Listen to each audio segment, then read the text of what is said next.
Just one more I think maybe we should ask. It's a pretty simple question involving public lands. There's been some controversy in that the legislature. Some people think we have enough of it. Depends on, I guess, what part of Minnesota you're talking about. But do you support the continued acquisition of state wildlife management areas for public hunting, fishing, trapping, bird watching, you name it?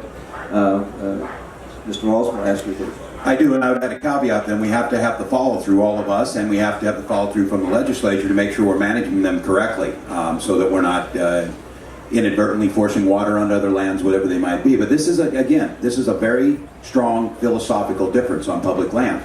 And I don't know how it happened this way, but it's just what politicians do. It breaks you down into camps. We have a very low number of, you know, especially in southern Minnesota, of federal and state lands, 2%. You get out west in the western United States, and this issue of federal lands and federal land management ends in shootings at time. And the rollback that we're seeing at the current administration on selling of public lands, I forcefully push back on that. I feel very strongly in our shared heritage. I feel strongly that we can manage these things, and I, as a governor, would continue to advocate for, but in concert with our landowners, and asking that if we acquire these lands, we manage them in a way that makes sense and we become good neighbors with the folks we're next to.